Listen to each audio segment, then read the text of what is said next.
Hey everyone, and welcome back to the Cornerstone SMP. In today's episode I really want to get back to working on the base, and there's kind of a big project that I'm pretty excited to do. I hope I get it finished in this one episode, but it is quite large.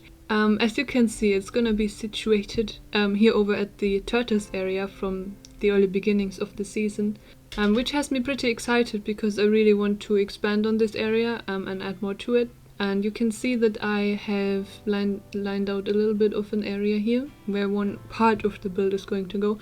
But to show you what it actually is, let's fly over to our neighbor Hicks. You might remember this path that I think really was one of the first things I made when we started season 2 of Cornerstone. This path connects Hicks's base and my base. I used this a lot in the beginning when I didn't have an elytra yet, rode my horse along here. Haven't really used it anymore though since I got the elytra. But yeah, let's fly the next bit so it doesn't take forever. And here, there we go, there you can see it popping into view. This is what we're gonna be working on. So Hicks had the awesome idea to build a railroad that connects our two bases, kind of alongside the path so that you can use the minecart and kind of have like this scenic minecart ride. Not really, the most practical thing because we do have elytras, but it should be like a super fun build and also just a fun thing to use every now and again to really see the world that we're building in, and we can maybe also add more builds alongside the railroad if we feel like it to make the whole thing a bit more interesting than just the landscape.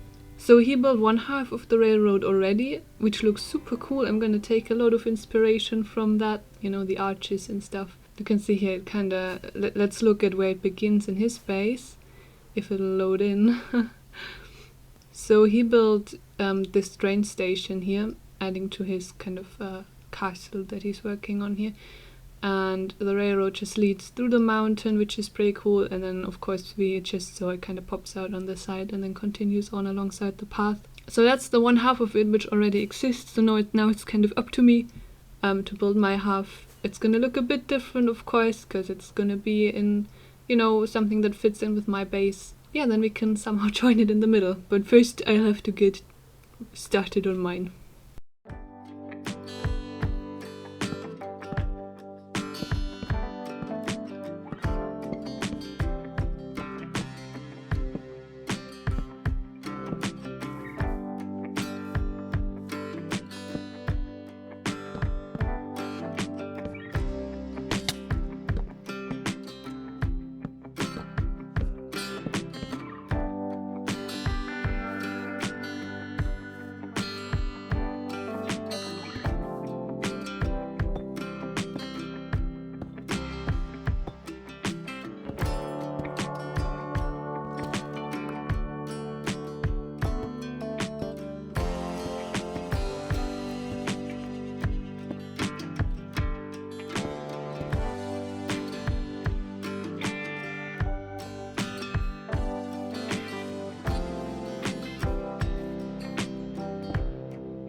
Before I start working on the actual railroad itself, let's take a little look at the train station together. So this turtle area of our base that it is now a part of, I really want to someday feel like a garden, like a wild, overgrown garden where the turtles can roam, It already feels a bit that way. We have that wonderful particle effect in the air due to the spore blossom, which is really cool, and a lot of flowers and plants. But I think this train station really adds to that as well, because I gave it a bit of a greenhouse look with the big glass windows, a lot of glasses in this building, and you have leaves and things growing on there. But at the same time, when you go inside, it does have a bit of that industrial revolution times, train station feel with all the arches and We don't exactly have like a lot of metal blocks in the game, but I think the deep slate still kind of gives it that effect. And I also incorporated, of course, the new mangrove wood, which I really like. I think it's a super cool wood.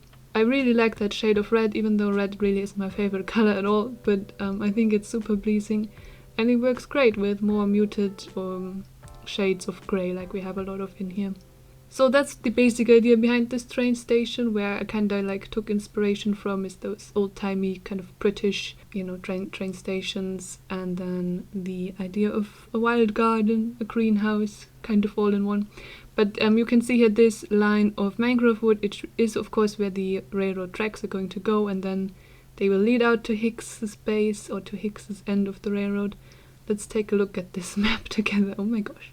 Someone messed with my map. I hate that. I can guess who it was though.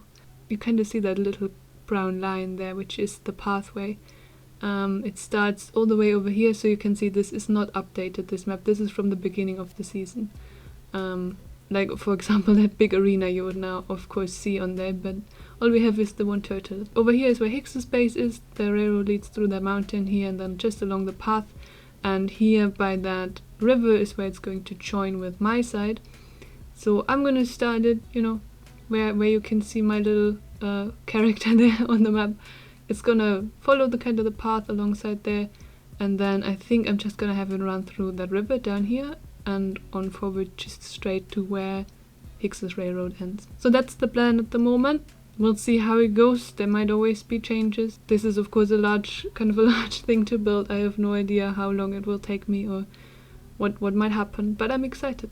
We're also going to need a lot of mangrove wood, which is so annoying to farm, which will probably also lead to this taking a lot more time. But let's go!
So this is already taking a lot longer than I thought it would, which I'm fine with actually, because it's just this repeating fairly simple pattern, so it doesn't take a lot of brain power, and I can just watch a movie or listen to something while working on the build. I also want to say a big thank you to Matt. He's already proving himself to be an amazing roommate, base neighbor. He farmed a bunch of mangrove wood for me, which is gonna be, already is a great help and will be an amazing help for the rest of the build. So thank you, Matt. But yeah, I wanted to give a quick little update in between building, just to already show you what the look of the railroad is, what the pattern is. I also decided to change the route a little bit already, so I was planning on having it run through this river, so I would have probably at that pillar there kind of made the first left turn.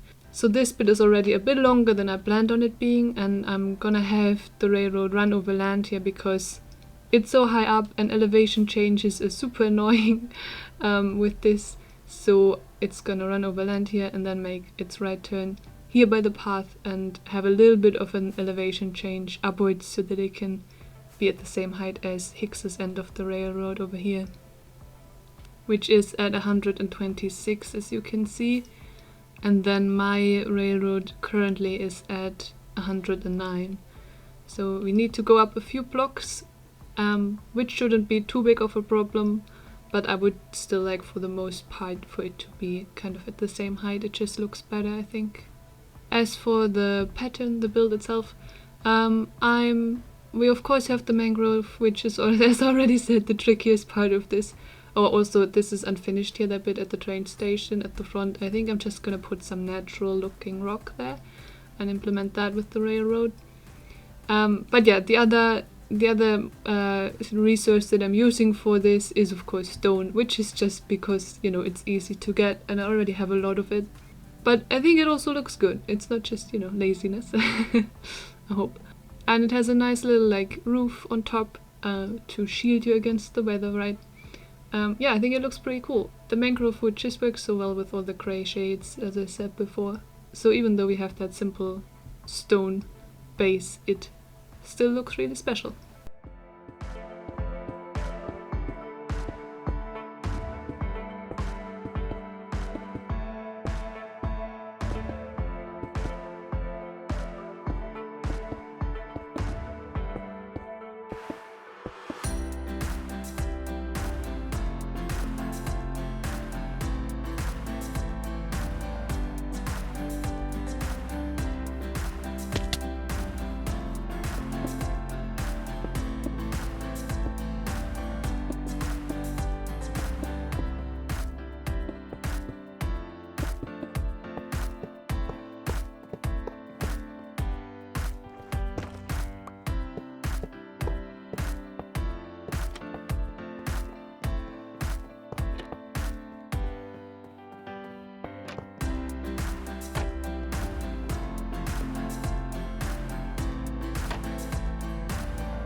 This might seem a lot more unbelievable to me than to you guys, because you saw all of this happen in a few minutes, and for me it was more than a few hours. But we're done, pretty much, at least my half, you know. Yeah, I just want to go, like, try it out now. This is my first time driving this route, and I want to take you with me. It looks like this was my first, you know, main fear, that the spacing isn't correct of the powered rails, because I have no idea how rails really work. But it looks like we're not, you know, we're not getting stuck. We don't just stop driving, and I feel like this is also a pretty good speed.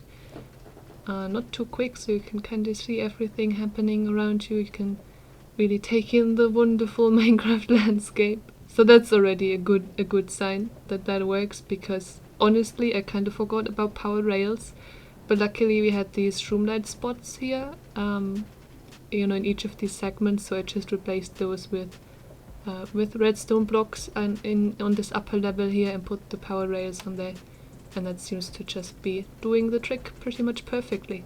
And now we're here in the elevation change, that works as well, that's good. Yeah, you can see how high up we are and how large of a build this is. And there is already Hicks's half of the railroad, so you can see we're falling down.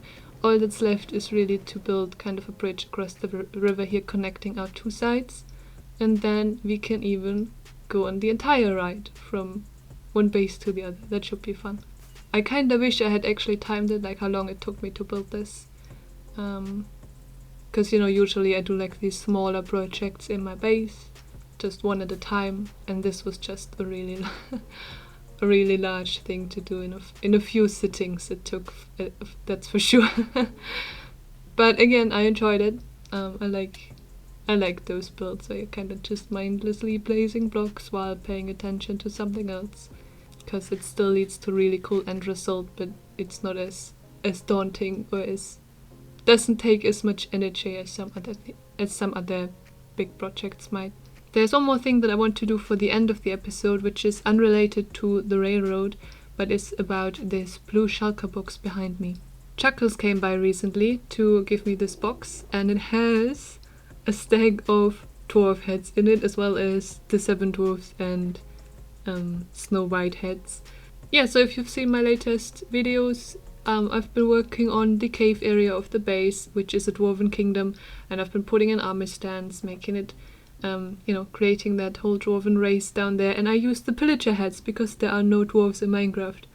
But thanks to Chuckles, who really didn't have to do that, but it's really, I'm so excited that he did.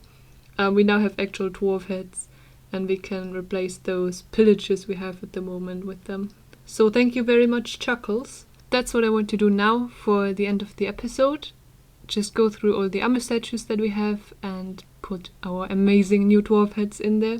let's grab the dwarf heads. I'm gonna put the 7 dwarfs in Snow White somewhere as well. As a little Easter egg, somewhere in the caves for sure. I just don't know exactly where yet, so we can definitely do that as a little project for next episode. I also need my... where did I put it? I always lose it somewhere. Not in my ender chest either.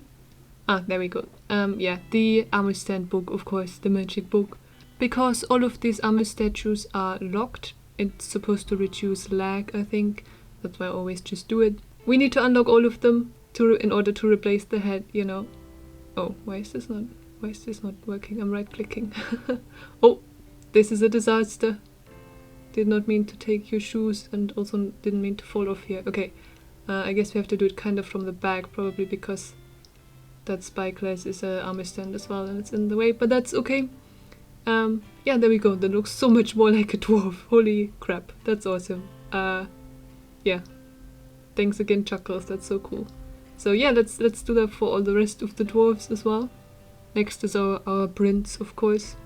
Oh, that doesn't work quite as well as the pillager head did because of the hat that the dwarf is wearing and then the crown, but it's fine. From the front at least it looks fine, and that's what you mostly see him from. And you know, he now has his mighty beard. That's worth a lot. That's what a dwarf needs.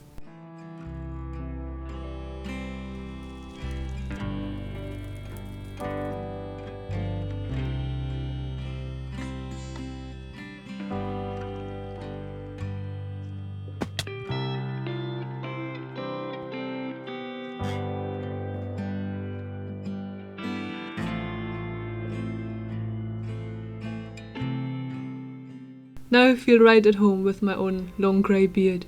I hope you guys enjoyed this episode. I have been Nellis and I will see you in the next one. Bye!